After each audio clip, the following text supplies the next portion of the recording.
صباحكم مبروك او نهاركم مبروك. كنتمنى تكونوا بخير وعلى خير. اول حاجه كنشكركم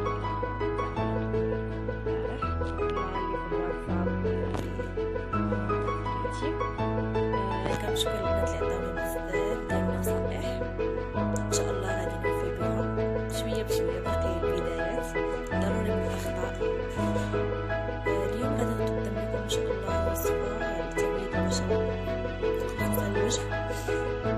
كنحتاجو فيها معلقه ديال النشا، معلقه ديال الحمص مطحون، 2 معالق ديال ياغورت طبيعي. على بركه الله غادي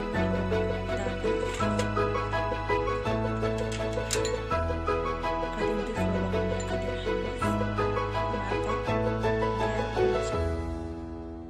غادي ناخدو ضعف هو الاول، غادي نضيفو له الحمص مطحون، غادي نضيفو له النشا،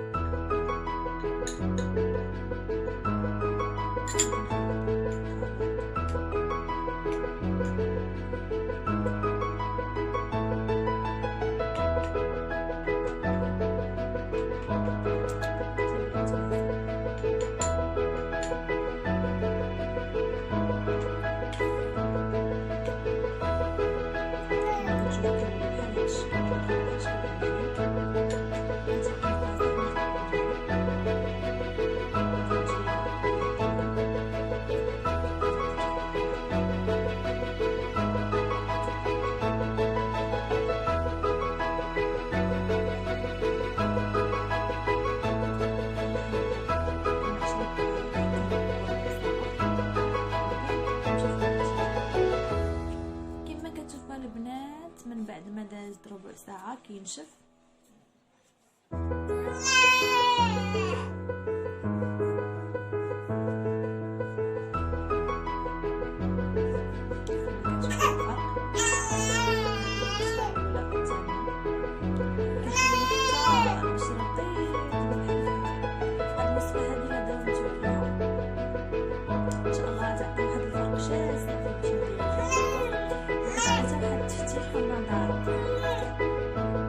كنتمنى هذا الفيديو الاعجاب ديالكم، وكنقول للبنات جربوه كيعطي نتيجه روعه.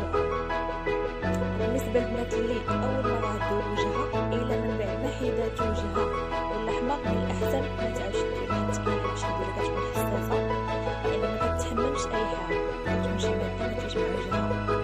كنتمنى تخليو لي كومونتير في الانتقادات ديالكم او الاعجاب ديالكم. ان شاء الله في المره الجايه يكون فيديو احسن واحسن واحسن. شكرا.